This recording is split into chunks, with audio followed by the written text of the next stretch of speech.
Let's mic news at 9। Let's mic समाचारों के साथ मैं महेश सिंह। नेपाल के संसदीय चुनाव में रैपर से राजनेता बने बालिन शाह की राष्ट्रीय स्वतंत्र पार्टी भारी बहुमत की ओर बढ़ रही है।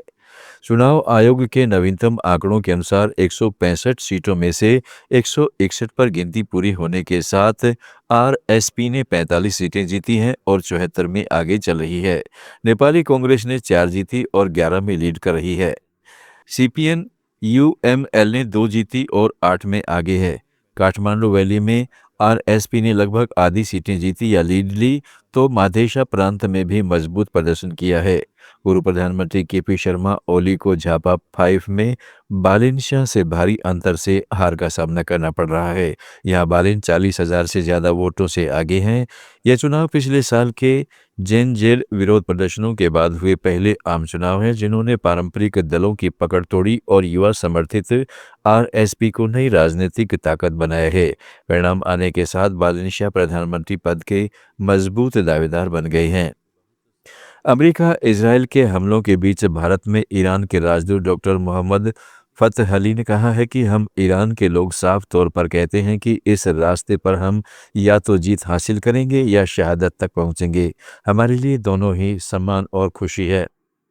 उन्होंने दिल्ली में एक कार्यक्रम में आरोप लगाया है कि अमेरिका और इजरायल ने युद्ध की शुरुआत की है, जबकि ईरान ने बातचीत का रास्ता अपनाया था।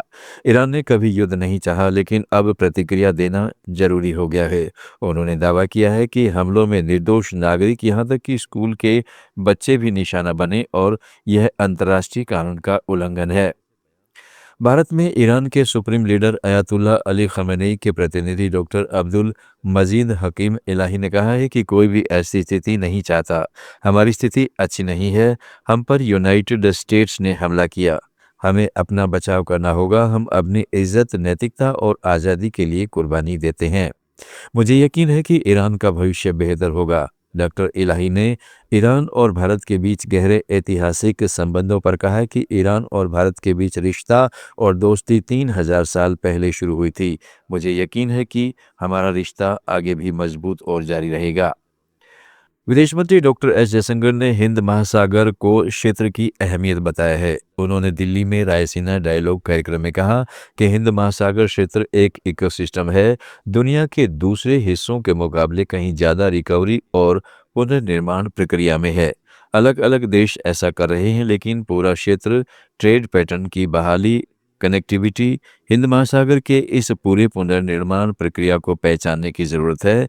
इसमें बहुत मेहनत लगती है। पिछले दशक में इंडियन डिप्लोमेसी ने इस प्रक्रिया में बहुत निवेश किया है। फिनलैंड के राष्ट्रपति अलेक्जेंडर स्टब ने भारत के साथ साइन किए गए एमओयूज पर महत्वपूर्ण बयान दिया है। उन्होंने मुंबई में मीडिया से बातचीत में कहा है कि मुझे लगता है कि ये एमओयूज श्रम गतिशीलता के मामले में बेहतर एक्सचेंज करने में मदद करेंगे। सबने कहा कि प्रधानमंत्री मोदी के साथ 3 घंटे बिताए और फिर रायसीना डायलॉग में बात की और राजनीतिक नेताओं के साथ मीटिंग की। पिछली बार मैं 2013 में यहाँ आया था, जब सिर्फ डेवलपमेंट, इंफ्रास्ट्रक्चर, सड़कें, बिल्डिंग देखने के लिए भारत वापस आना हमेशा अच्छा लगता है।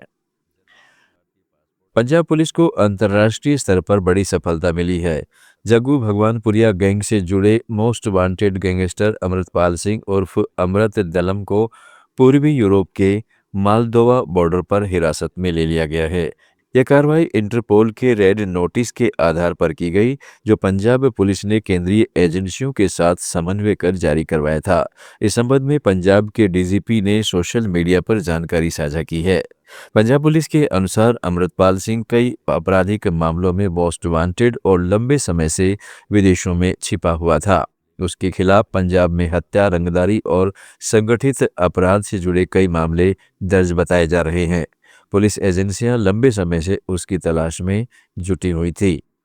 समाचारों में फिलहाल इतना ही। जुड़े रहिएगा लेट्स माइक के साथ। आप सुन रहे थे let's mic more than radio. Follow कीजिए हमें हमारे सोशल मीडिया प्लेटफॉर्म्स पर।